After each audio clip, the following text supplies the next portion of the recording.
Episode number 64, How to Be a Man on Mission with Chris Cirullo.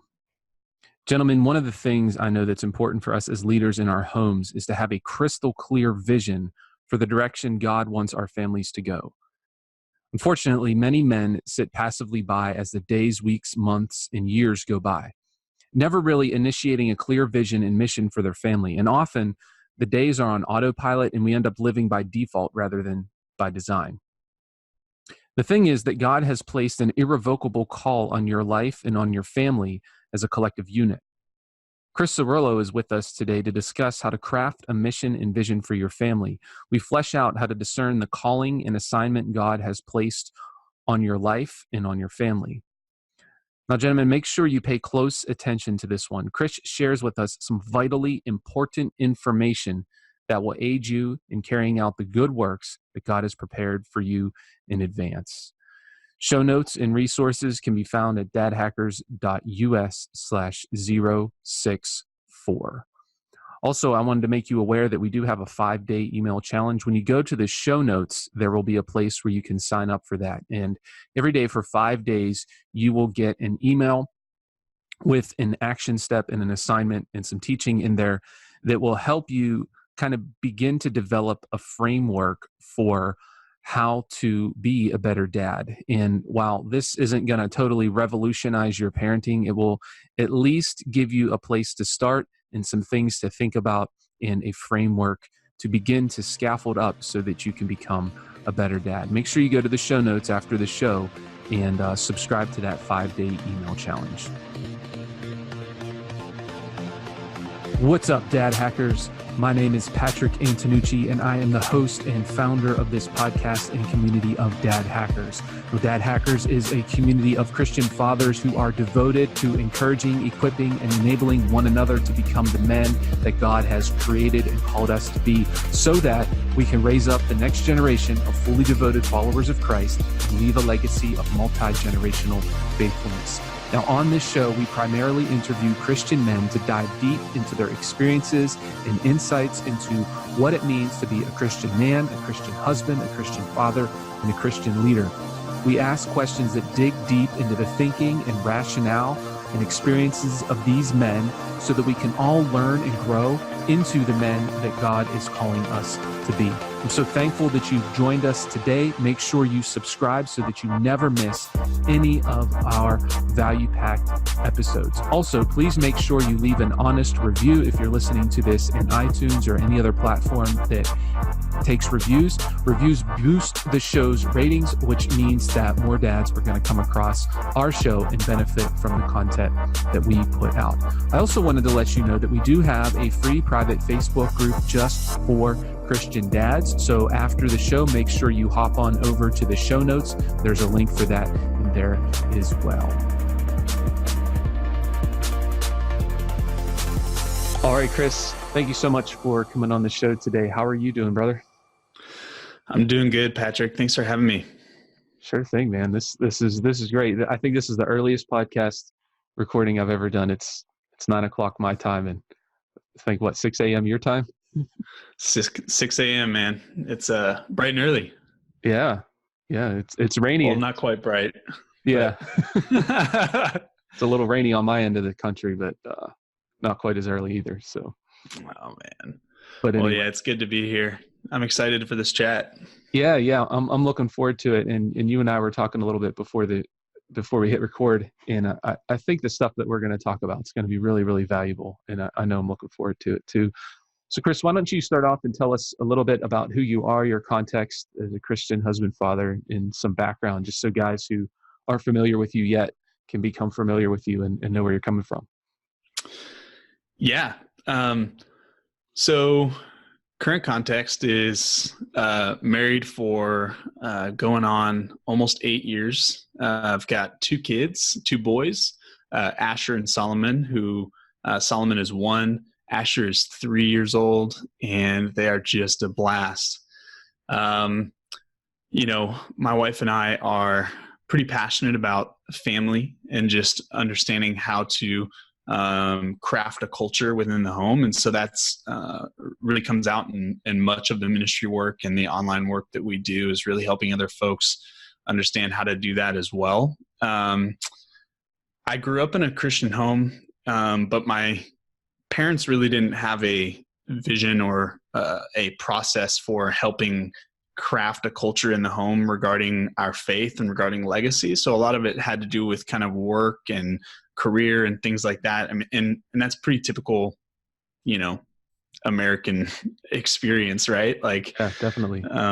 We focus on the American dream and those kinds of things, and the legacy of faith and family kind of often get overlooked. And so I spent about 5 years as an Army Ranger, and one of the things that I learned in that kind of season of life really was understanding mission and understanding kind of critical components to accomplishing something that was really valuable. And from that, it kind of helped me see this divide between what families were doing in the United States and really what that looked like, and like how we should be thinking about things. And so as I started to kind of go through, the 8 years of marriage that we've had, and my experience in the church, and just typical even Christian life, let alone like American family life,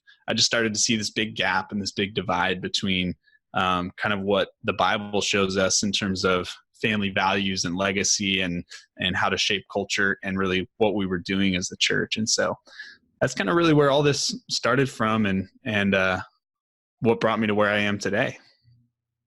That sounds good, man. That's interesting because, I think a lot of guys, and we were talking about this a little bit before we started the recording, but I think a lot of guys desire to train their families up in the ways of the Lord and do things biblically.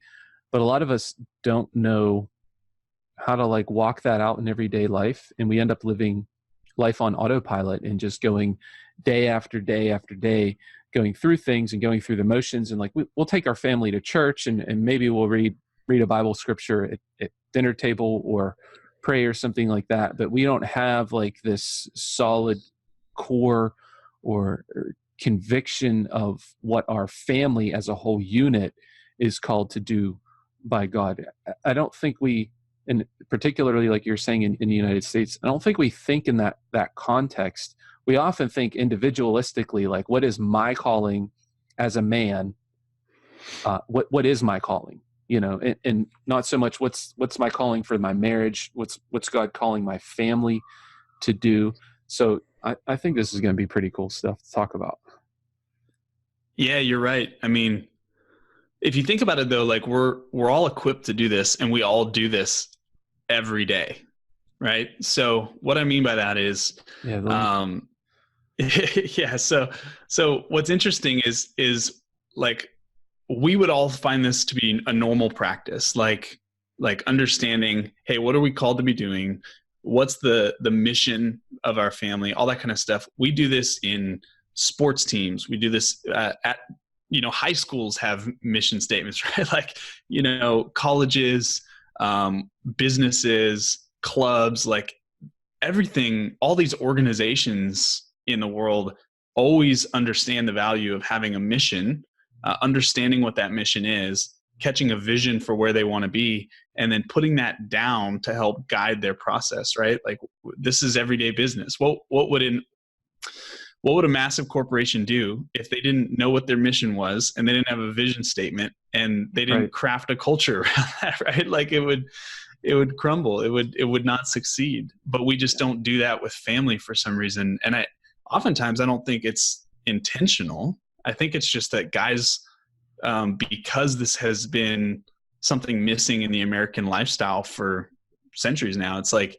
I don't think the connection is ever made, and people just need to have permission to say, hey, I can treat the way I structure my family life the same way that we do everything else, because family really is the first like organized institution that God created.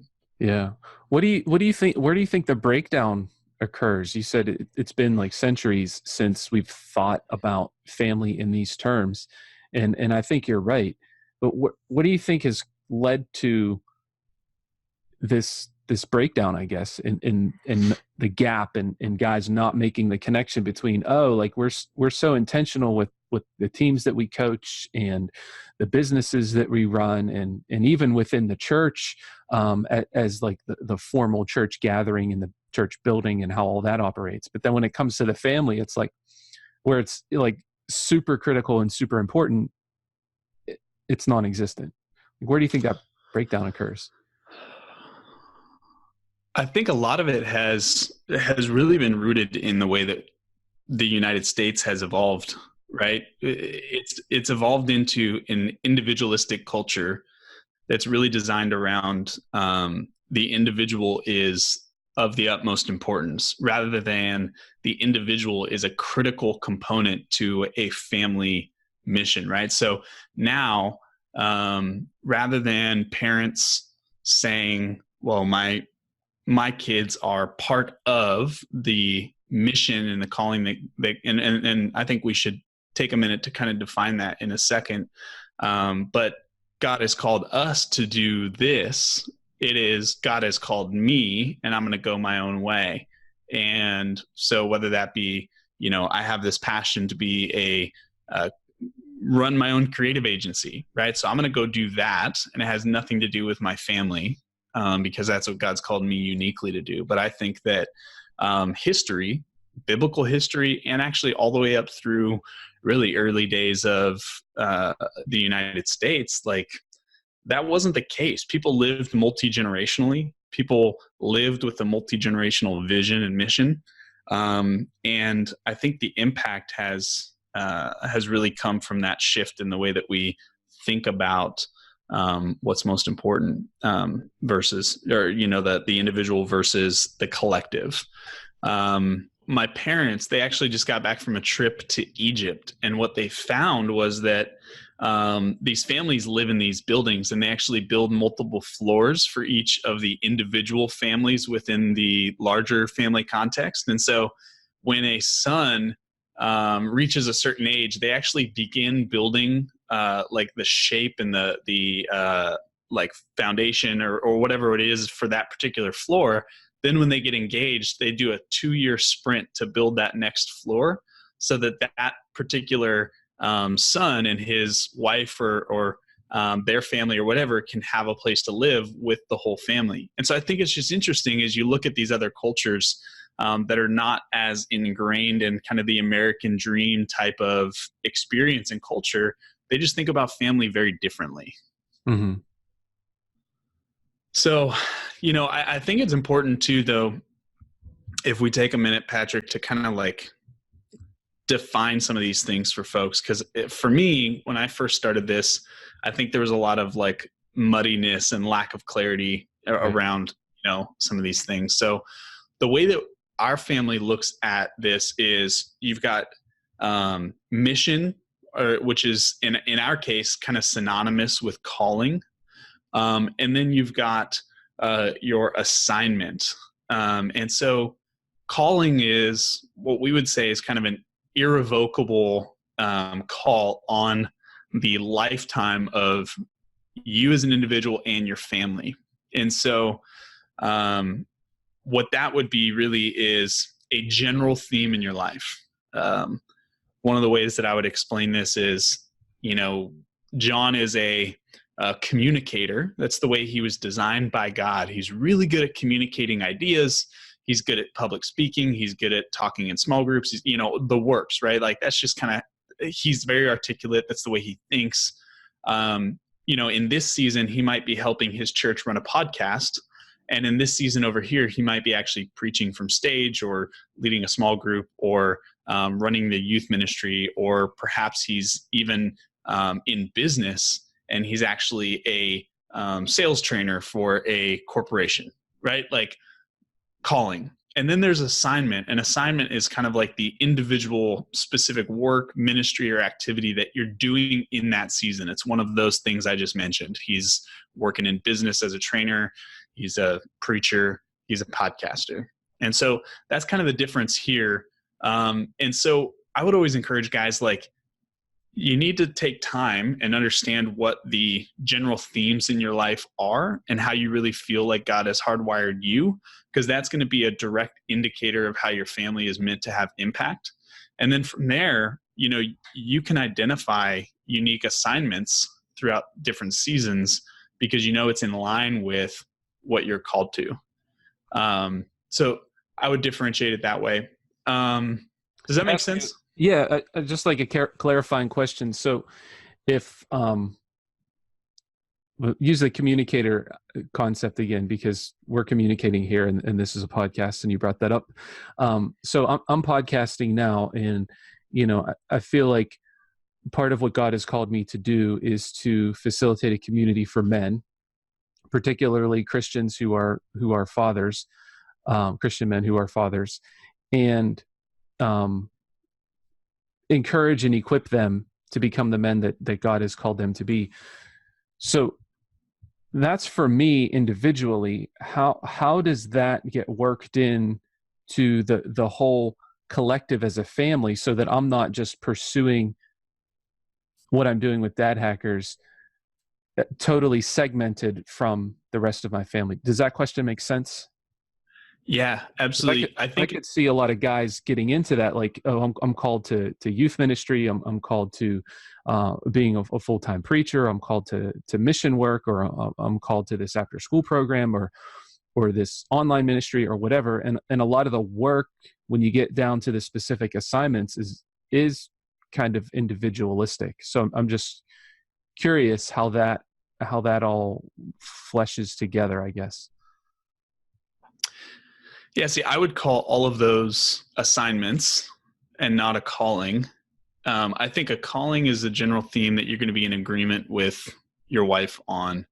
I think when you look at the original language in Genesis, I think that's a great place to start. Anytime you look at the relationship of family and marriage, you always want to go back to the first mention, which is Genesis, right? And so when you think about God looks at Adam, he says, it's not good for man to be alone. It's the first time he says it's not good.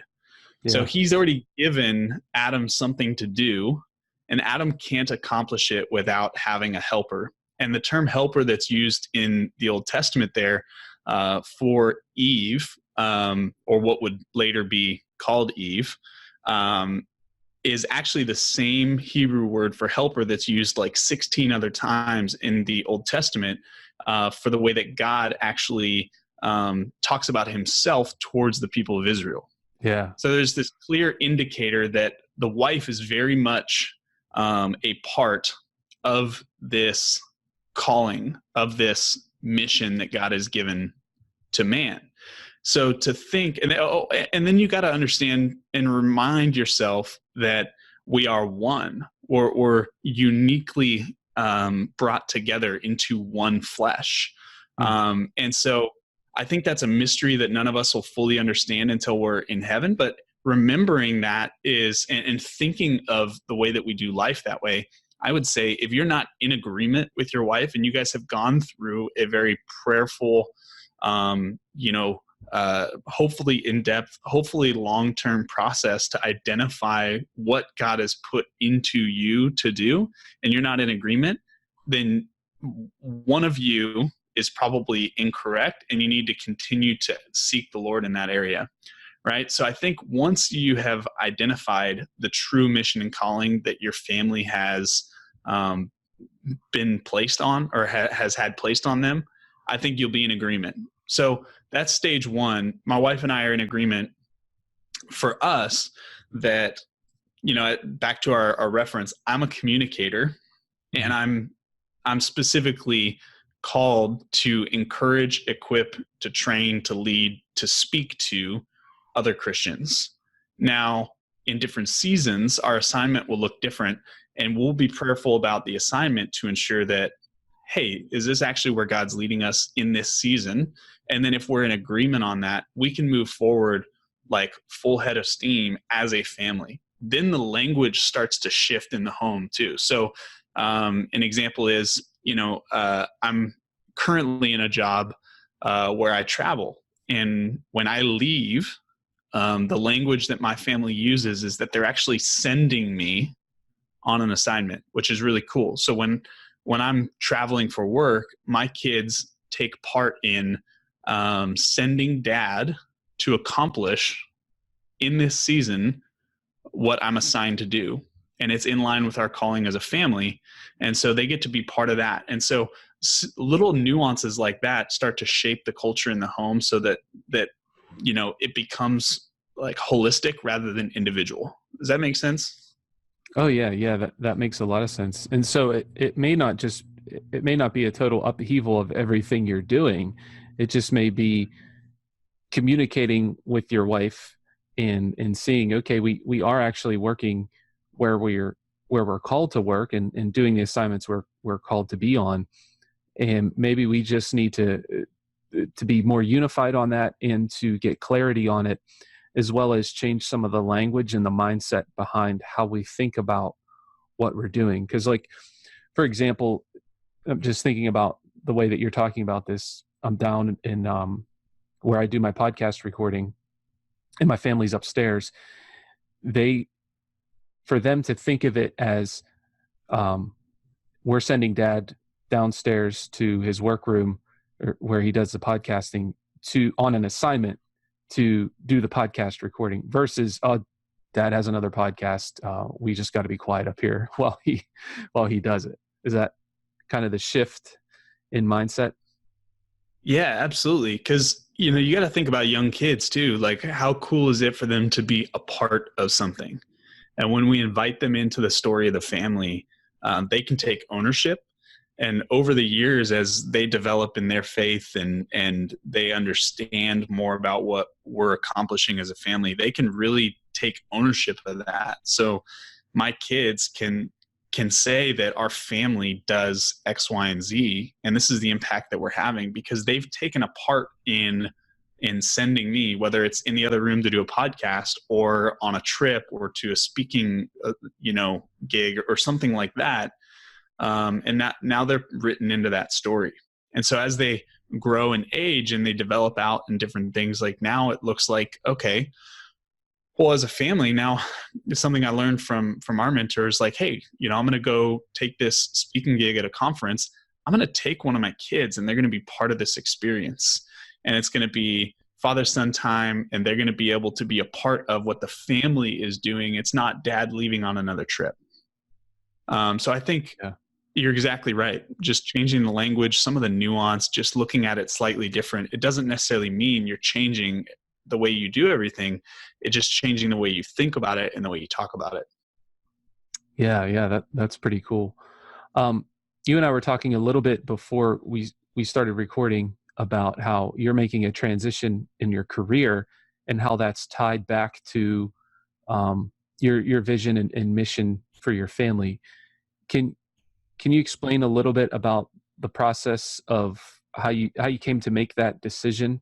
Because I think a lot of guys are, quote, stuck in jobs that they may or may not like, but it's detracting them from carrying out what God has called them to do, in particular with respect to their family. Maybe it's a job that pays very well, and they're able to financially provide for their family, but they're gone 70, 80 hours a week, and they have to travel 3 weeks out of the month, and they miss everything. And that's a big part of our calling as dads, is to be present and be engaged and really take leadership in our homes in ways that are different than what the world would say leadership in the home is. So anyway, that was a long way to ask you the question. Just, explain that transition and what prompted you. Well, one of the things that you had talked about earlier is that as guys, we kind of just coast, right? Like we're on autopilot. Mm-hmm. And there's kind of a lack of intentionality part, in my opinion, because nobody's given them permission to treat their family in a different way. And because they're just busy, providing and thinking about that kind of in one channel versus multifaceted, right? Roy Disney says it's not hard to make decisions once you know what your values are. And so I think the process of me leaving that job, it actually stems from writing a mission statement and catching a vision for my family. So we've been talking about this, like the difference between calling and assignment and all that. So really, the writing a mission statement is catching a vision for what you believe you're called to as a family, what you want to maintain, and then also what you want your family to evolve and grow into. And so putting that into a mission statement, after you've caught a vision for what the future looks like with your family, thinking about, okay, when my kids are 10, what kind of culture do I want in the home? What do I want them to be doing? How do I want them to view their faith? How do I want Jesus to be talked about in our home? And all these different components, catch that vision, write a mission statement. And then it's really easy once you have that written out to make decisions that either point you to or to change things that point you away from where that trajectory is. And so for me, I work for a tech company that serves the church. It's an incredible job. I've been doing it for 4 years. I make really good money. It's a lot of fun. I have massive impact for the kingdom. Like all the boxes are checked. Yeah. And most people would look at that and they go like, you'd be insane to leave. But for me, I have this mission statement written out for my family, and we have an understanding of where we want our family to be and what we want it to look like in 5, 10, 15, 20 years. And this is not pointing us in that direction because I'm gone a full week a month, like literally gone for 5 to 7 days at a time, and trying to create culture and to make shifts in our family that are important to us based on that mission statement is sometimes almost impossible when I'm traveling. So I take something that, and I think the decision you mentioned, guys that maybe don't like their job, but they're busy providing. I think it's even harder when you have to make a decision about something that you really enjoy. Mm-hmm. And if you're thinking about shifting direction with anything that you enjoy, it doesn't have to be a job. It can be the way that we're involved in church, or small groups that we're leading, or ministries that we've been running at our church for 5 years, and it's just not allowing our family to really do what we feel called to do. So maybe you've been running children's ministry, but you feel called to be hosting in your home. And there's a collision of the two, but there's somebody out there that's gifted in children's ministry that will run that, and it'll be just fine. And so understanding what that mission is, and then making decisions to point you in that direction. So it becomes really easy for me to make a hard decision about something that I love when I know that it's moving me in the direction of that mission statement. So I think that's really critical. And I think unless you have that, referencing back to the business example earlier, like a business that doesn't have a mission statement, when they make decisions, they're just going to be on autopilot, right? They're going to think about what's right in front of them, what's most important in that moment, rather than, okay, is this decision pointing us in the direction of what we are supposed to be accomplishing? And if it's not, it's probably the wrong decision. Yeah. Yeah, that's interesting. Jessica and I, we went on a trip recently, and it was just about an hour and a half away from our house, but it was just she and I, and we got in the car together, and we inevitably we start talking, and we start to get pretty deep in our conversations. And one of the things we were discussing is how important it is to have a set of values for yourself and for your family, and like a mission, values, a code of conduct, those types of things, because those are principles, life operating principles. You call it whatever you want, but just like you're talking about with your vision for your family, it helps to point you in the direction that you need to go. And when you're in a circumstance where a decision needs to be made, it keeps pulling you back into where you're supposed to go and pointing you in the right direction, so that if you're really truly following that vision, or following that mission, or following or living by those guiding principles, you're going to be more likely to stay on track and not get distracted and sidetracked. Because you're totally right. You have a job that you enjoy, a job that pays well, it provides for your family. You enjoy what you're doing. You feel like you're making an impact. And all those, like you said, all those boxes are checked. So I could see it being extremely difficult to make that decision. But when you go back to, kind of like your blueprint for your family, and you're looking at it and you're like, well, this is not going to get us to where we want to be in 5, 10, 15 years down the road. So I need to make a decision now to kind of course correct so that I can line up my life with where it needs to go for my calling. Totally. I think a good like imagery for this would be I'm in like a tropical jungle.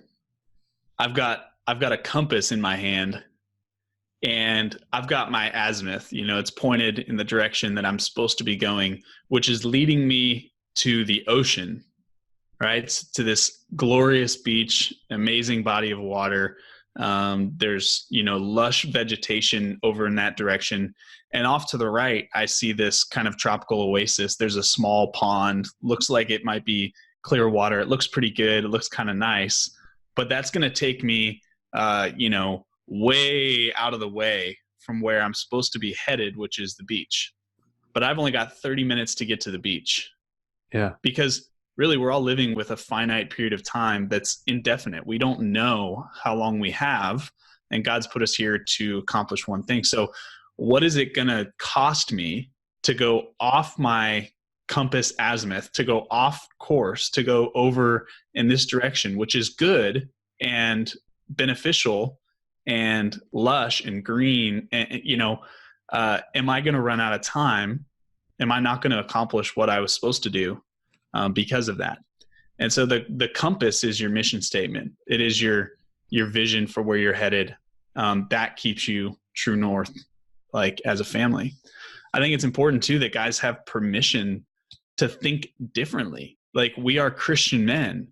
Like, we are called to be holy. We're called to be set apart, which is, we're supposed to be peculiar to the culture around us. Like, we're not supposed to be the same. We're supposed to be different. And people are supposed to look at us and go like, why does Patrick do that? Like his family's happy and they have an incredible family life and they make some interesting decisions, but like, I'm curious about that. That's how like Christians are supposed to be living. And so I think oftentimes dads run into this collision when, they think about simple things like whether or not their kids are going to play every sport all year round, right? Because, I've got a vision for my family, and we feel called to be hospitable. We have the gift of hospitality. We're called to host people in our home, to really build community, to pour into other Christian families, to do dinners, to do gatherings at our home, things like that. But if all 3 of my kids or 5 of my kids or whatever it is are in sports year round, every single night of the week is taken up, we're never going to be able to do any of those things that we feel called to do. Now, are we called as an individual, or are we called as a family? Right? That's the mindset shift. And then understanding, okay, if we're called as a family, we're called to be different than the culture. Culture says that everybody go do what you want, do what makes you happy, all that stuff, versus thinking eternally, thinking the mission of the kingdom, thinking impact, thinking holy and set apart. Now we can shift our approach and say, you know what? I don't think all of my kids being in sports year round is actually pointing us in the direction of what we believe our family's called to do. We're going to put some limits on this. Each kid can play one sport, and we're going to do one season a year. The rest of the year, we're pouring into X, Y, and Z, right? I've actually, my mentor, and this isn't for everybody, clearly, but he actually made the decision that they're not going to do any individual sports. And everything they do is going to be as a family. They actually took Taekwondo lessons as a family, 5 kids, 2 parents. And they did it for a long time. And many of their kids are like multiple level black belts and all that kind of stuff, but they were able to do it as a family. And this guy is now seen as like the father of his city. Like, churches all over the city. It's a massive city in the United States. Churches all over see him as a father of that city, because he's just thinking differently, and people are recognizing how peculiar that is. And that's not for everybody, but starting to think through little things like that. Just how do we put in place control measures and parameters to kind of keep us pointed in the right direction, I think is critical. Yeah, and that kind of goes to the point I was making about people being on autopilot. Like, the normal thing is for your kids to be in multiple sports, multiple activities. And if you have multiple kids, I mean, you're just running around like a crazy guy trying to meet all the practices, all the competitions, all the games and everything like that. And that's what, quote, normal people in our culture do, because that's what you do. You sign your kids up for all these sports, and sometimes they're on multiple teams and you got multiple kids, and then, you're just going crazy. And that's what culture, the normal in culture is. But if you have this underlying code of conduct or this underlying mission or vision to point you in the right direction, it can steer you clear of that trap, of the activity trap, if you will. Chris, could you talk a little bit more specifically about crafting a vision or mission, and maybe like which one should you go after first? I'm sure there's kind of like an order of how you begin to craft those for guys that are serious and they want to begin crafting a mission and a vision for their families. What are some things they can do to get them started there? Yeah, great question. So I don't think there's a perfect order, kind of differentiating between those two. I do think there's a pretty intentional process that we have to take. So I think God has hardwired a lot of stuff into his created, right? And the same way that a honeybee is designed to make honey, a honeybee will never, be a water buffalo, if that makes sense, right? Yeah, so definitely. I think each of us is hardwired pretty uniquely. So I think there's going to be a resounding gong in our heart around some different things. I think, admittedly, our experience and culture, the way that we're raised, the noise of 2019 and the internet and all these different things, I think it can bury that. So I think sometimes that needs to be cultivated and unearthed from us, reimagined or rediscovered, if you will.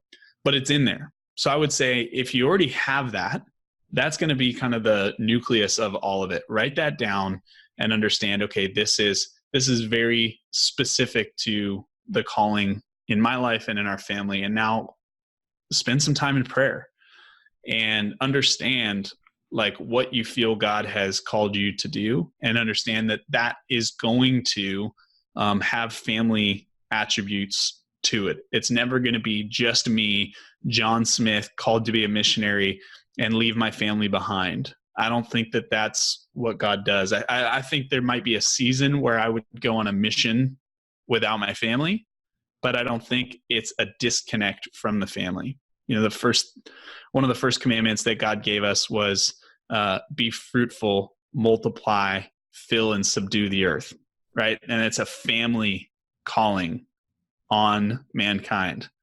And so that would be kind of stage one. And that's really helping you cast a vision. Okay, where do we see us having impact? Where do we feel uniquely called to have that impact? And then, like, what do we see in Scripture in regards to how families function and how we want ours to function? Then take into account, family history. Are there unique things in each of my wife and I's families that we want to try to avoid that are generational pitfalls that we've seen? And how do we build safeguards around ensuring that doesn't happen with our family? And so all of these components, just start writing them out. And really, as you kind of do so, you'll probably start to see a theme. You'll start to see kind of a congruence. And you can craft that into a mission statement. And then from there, I would encourage guys to take that mission statement and then to write pillars. We have 8. Let me see if I can pull mine up and share a couple of details from it. But we have 8 pillars, and these pillars are things that we will think of them like values. These are the the pillars that we will live by within our family that will help us continue every day to move in the direction of that mission statement coming to fruition. Does that make sense? Oh yeah, yeah. I'm really interested to hear the example. I always do better if I have like an example, like, okay, this is kind of a framework of what I should be producing. So yeah. Yeah, I've got that here. So for our family, so our mission statement is we exist to be the hands and feet of Jesus, to experience and enjoy him, to share him, to praise him, and to take the ground that he has already declared as his. Now, we felt from our standpoint that our mission was very ministry focused, and it was helping people take ground. So you notice kind of the there can be a vagueness to this calling into this mission, but understanding what that core thing is what then allows you to craft your values and the process of how are we going to uniquely accomplish that in our family. So our 8 pillars are, apprenticeship to Jesus, family as a team, generosity, home, and the table, courage, multi-generational, health, rhythms, and create. So I can kind of unpack those just a little bit. Yeah, but I think these are good. Yeah. Yeah, these values keep us kind of true north. These pillars are what we stand on. So apprenticeship to Jesus is that we want our family to be all about Jesus and everything that we do. He's not just like a part of our life. He's actually like the whole of it. Following Jesus for a Jesus follower is the single most important thing, like the way of Jesus. He says, if you love me, you'll keep my commandments. Paul talks about like becoming like Christ as evidence that we are his people. So I think that's really important, but also then we want to be people that usher that into the world around us. And so how do we show Jesus to the world around us? By being his apprentice. Family as a team is unique for us. It's specifically relevant to this conversation. It's like we are a family team. We're not a group of individuals all going our own ways. God has uniquely brought us in this place for such a time as this to do something unique as a family. And so we also believe that God births each individual into the family for a specific reason. We think about, there's family like team captains, right? Like, and this is something we've gotten from our mentors. Having a team captain on a sports team doesn't mean the other individuals are less important. It's just a role, right? It's just a unique gifting. The quarterback, who's a captain and an incredible leader, doesn't make the center less valuable. The center is actually, in some cases, more valuable than the quarterback, because without him, the quarterback can't even accomplish what he's supposed to be doing. So oftentimes people think about elevated positions. It's level playing field. Everyone just has a different role and a different part to play in the family. And so oftentimes middle kids can be seen as connectors. Oftentimes they're the bridge between the older and the younger, and they actually are really good with people in connecting. And so identifying what are these unique skills? How do we live as a team? And how are these attributes actually being carried out? And then for us, generosity, home, the table, we actually think that, the table and eating specifically around a table with community is really important. And we also think that we can create kind of little pockets of heaven when you bring community together around the table to eat and share stories and to be joyful and to actually encourage one another in the name of Jesus. And so then generosity is part of that, right? Being generous and opening your home, but also financially generous. We want to always be supporting the mission of the kingdom financially, because that's all biblical as well. So being open-handed with your resources, time, and your energy, and then courage. Jesus was somebody who stood up to the status quo, right? Like he never just settled for what was happening, right? He was always challenging thinking. He was challenging thinking around children. He was challenging thinking around marriage, around the way that, religion was done. He was challenging thinking around the position of women in society. Like everything was being challenged by Jesus. And you have to have courage to challenge the status quo, because you will often, metaphorically, and sometimes there's been people that have been martyred for their faith, actually physically, will be persecuted for challenging the status quo. And so, having courage is something that is required. Living multi-generationally, when we think about investments, are we thinking about how we set ourselves up for retirement, or am I thinking about how I pass a home or a set of assets down to the multiple generations down the line? Am I thinking about whether I'm going to play golf on the beach in 40 years when I retire, or am I thinking about how my kids are uniquely set up in really cool, powerful ways to also continue this multi-generational legacy? You think about the Jewish culture. It's really fascinating. Not only are like something like 20 to 30% of like Pulitzer Prize and Nobel Prize winners Jewish, but they have this like unique culture around family, right? That's the whole Old Testament culture actually continues to cultivate through that society today. And what's interesting is many families have a rule where like, hey, if you want to start a business, we will fund it and we'll give you a loan. And if you fail, we'll forgive you. And sometimes you can do that 3 times, where you can take a loan from the family to go start a business, which is why I think Jewish people account for like 2% of the population in the United States, but account for about 40% of its wealth. Wow. And you start to think about the way families do things, right? For us, health, Jesus gave us our bodies. We want to care for them. They are the temple of the Holy Spirit. You don't have to be crazy about this, because Paul says, physical training is of some value, but spiritual is of more. And so, but we just want to honor what God's given us. So we want to take care of our earth. I'd be the first to claim that I'm not a hippie. But I do believe that we're designed to steward everything that God's put in our possession. And that is the home that we have. That's the land that we own. That's the gardening. That's the food. That's the waste products, like everything. And then rhythms is the second to last one.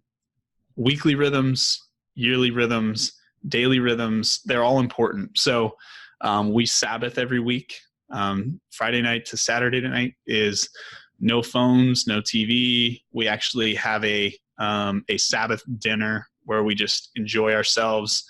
The kids have a blast. My son gets special wine, which is just grape juice. And, we actually break bread. We celebrate what Jesus has done, and then we rest. We rest really well. And disconnect, because it's interesting. The first day of human existence, God created all these things in the first 5 days, and then on the 6th day he created mankind, and then on the 7th day was the Sabbath, was a day of rest. So our first day as humans was a day of rest. And if that doesn't remind us that God's in control and that we need to rest in him. And then he proclaimed that the Sabbath was holy. And Jesus said this, the man is not for Sabbath, the Sabbath is for man. It serves us. It gives us rest in our soul. It rejuvenates us. It allows us to accomplish things. So we don't get religious about it, because we don't have to Sabbath, but we should, because it's healthy. And then create. We believe God designed us. Can I interrupt you? Yeah. I got one question. This just flew into my mind. You say you Sabbath from Friday night to Saturday night, right? Yeah. So like a lot of stuff happens on the weekend. Do you guys just stay home, or I'm just wondering how you walk that out in everyday life? Because like most people are off on the weekends and they do stuff. They go out, they go shopping, they do this, they do that. And I understand some of those things can be scheduled other days, but like a lot of the parties and get-togethers that other people have that you might get invited to, are you like totally skipping those, or is that incorporated into the rest? I'm just curious how you work that. Yeah. So it depends on what's restful for you. Right. So for me, an example is I enjoy golf, but there's no way that I'll go golf on the Sabbath because I'll be probably whispering curse words. Don't tell anyone because I'm a Christian, frustrated and angry, like, cause I'm competitive. So that's not restful for me. And, I repent when I'm done, but like, that's not going to be rest for my soul. And my wife's an introvert. So is going to a party, is that going to be restful for her soul? Absolutely not. And so, we structure our lives around what we feel God called us to and what we feel God calls all people to. And I believe he designed us, like I said, it's not religious. You don't have to Sabbath.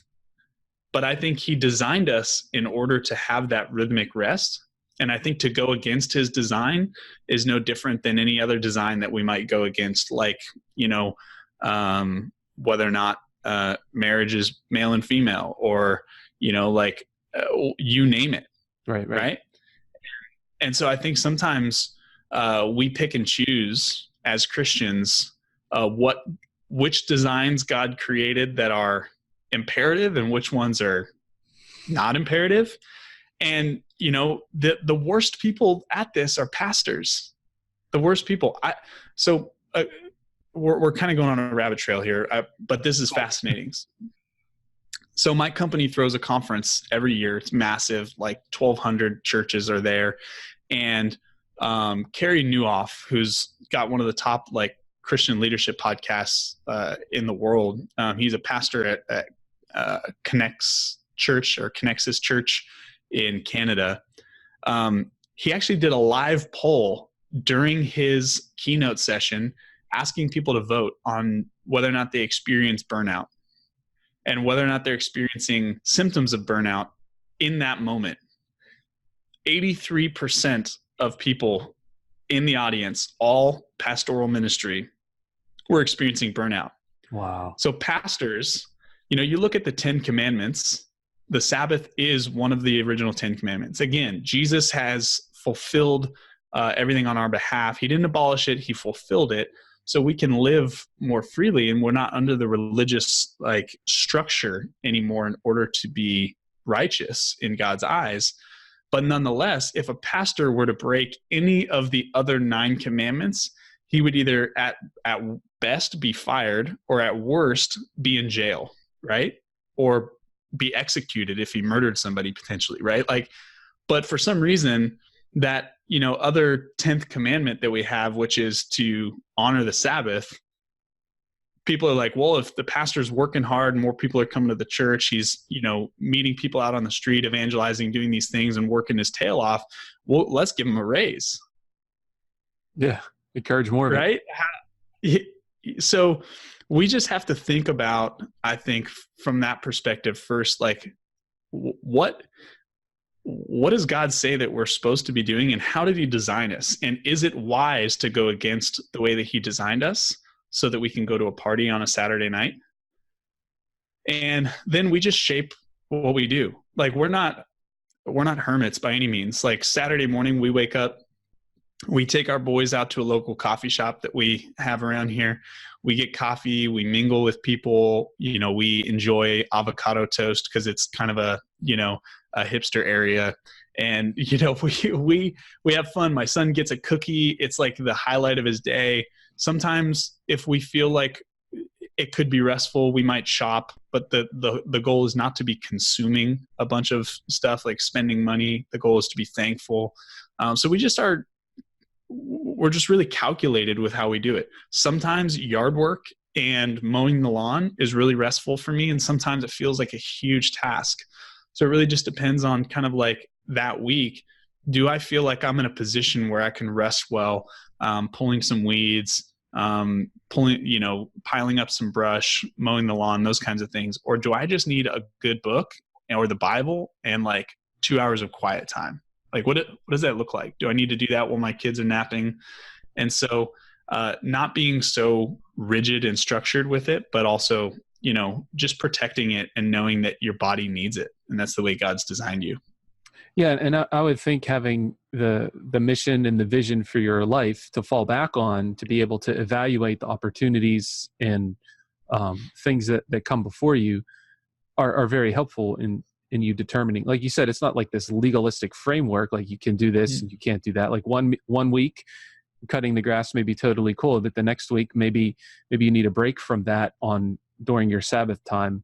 And so you just need to constantly evaluate what you're doing and what opportunities are before you against those principles or against what your family is called into, and just kind of be obedient to that.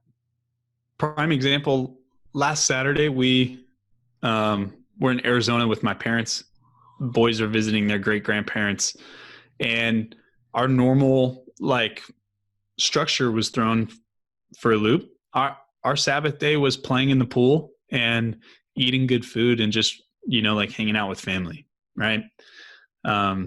You do what you can with what you've got, and it's not perfect, but just knowing that's a critical component of our family pillars and relates back to that mission. Like you said, just guard it, just be thoughtful and mindful of it. Yeah, that's a good way to put it. You said you had an eighth one? Create. Okay. So God did not design us as consumers. He designed us to cultivate and create.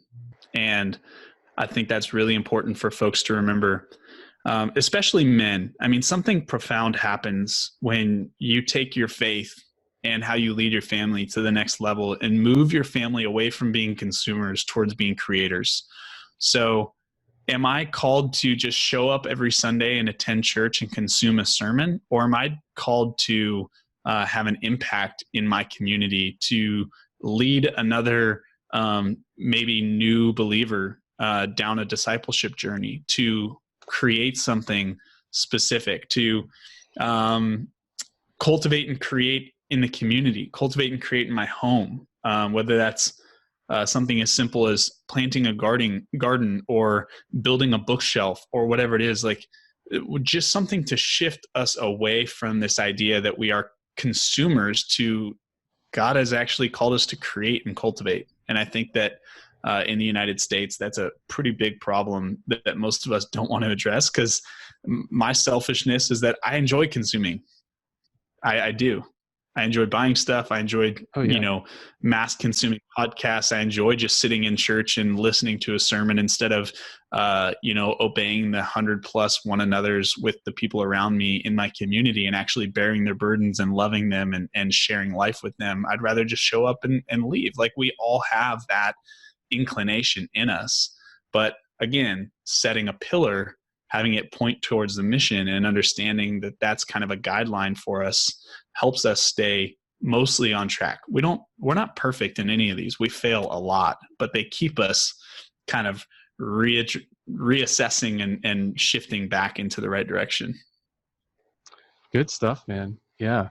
As we kind of wind down here, Chris, I'd like you to tell us a little bit. You have your own podcast, Man on Mission, and I'd like you to tell us a little bit about that. And then you mentioned that you had some resources available for the Dad Hackers community. So let us know what that is, and then how we might be able to connect a little more with you.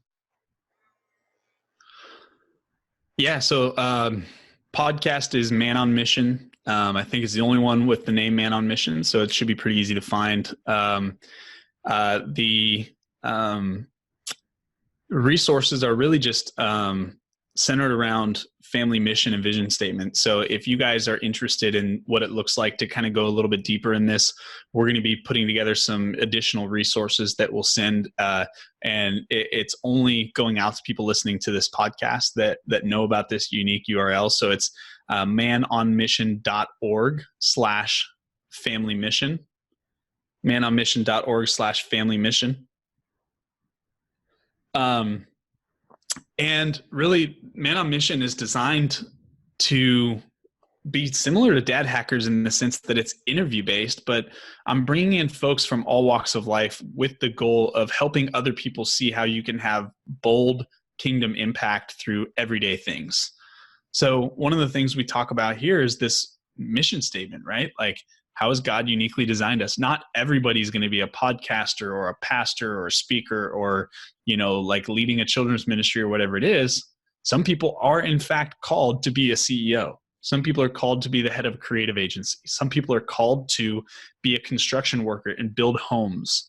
And so how do we think about life as a Jesus follower holistically? And how do we have kingdom impact in the everyday things? And what does it look like to have permission to do that and to shape your life around that? So, guys on there that are CEOs, there's, nonprofit leaders, creative agency owners, founders of tech startups, a whole slew of different people that are brought in to be interviewed on that. And the goal is really just to equip guys and encourage them with these other stories. We have a private Facebook group, facebook.com/groups/manonmission.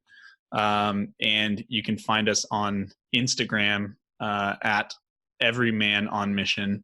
And then any of the things that I do, I share my story, I share my family, I share what we're working on, different personal things, family mission, how we think about, shape things. That's all at Chris Cirullo on Instagram. Cool, man. Yeah, I'll definitely be sure to link all that stuff up in the show notes so everybody can easily take advantage of that. So Chris, one final question for you, brother, before we wrap it up here. In your opinion, what makes a great dad? Sorry, you're breaking up. Oh, I said, in your opinion, what makes a great dad? I think what makes a great dad is presence. So one of the things that is really important with how we show our Heavenly Father to our kids is to help them understand a right relationship with Him and a right perspective of who He is. And we do that through being present, because our Heavenly Father is not distant. He's not disconnected. He's not ruling from afar. He's intimately and closely integrated into His creation. He is everywhere at all times. He's all-knowing. So if we want to help our kids understand their relationship with God the Father, the best way we can do that is to be present. And I think in doing so, that's going to make us good dads. Because if you're truly present, not just physically present, but emotionally and spiritually present as well, then you're going to be tuned into what is on their heart. You're going to be trying to shape them. You're going to be trying to love them, to encourage them, to be intentional with them. I think all of that comes along with it when we just choose to be really present and try to show the Father to them. Awesome, Chris. I appreciate those insights, man. So, Chris, I want to thank you so much for coming on the show and sharing all your insights and talking through at length about mission and vision and about creating those pillars. I think that was really, really solid how you gave us your 8 pillars and gave us a concrete example of kind of what we're after when we create these pillars and when we create our mission and vision and those types of things. And I just thank you so much for your ministry and for your work and for coming on the show and sharing with us today, man. Thank you. Happy to. Thanks so much for having me. All right, brother. You take care. You too. Okay, fellas, there's our show with Chris Cirullo. Thanks for tuning in today. I hope our show was a blessing to you in more ways than one. And please do, I beg of you, make sure that you apply the things that Chris and I talked about today. Also, make sure that you leave a quick written review in iTunes. We're working toward 50 reviews there. If you do that, shoot me a screenshot of it with your address, and I will mail you out a free Dad Hackers decal for that. Make sure you go to the show notes at dadhackers.us/064 to get the show notes. And while you're there, you'll find links for how to connect with Chris and everything that he has going on, as well as opportunities to connect more with the Dad Hackers community. All right, fellas, until next time, remember Proverbs 27:17. As iron sharpens iron, so one man sharpens another.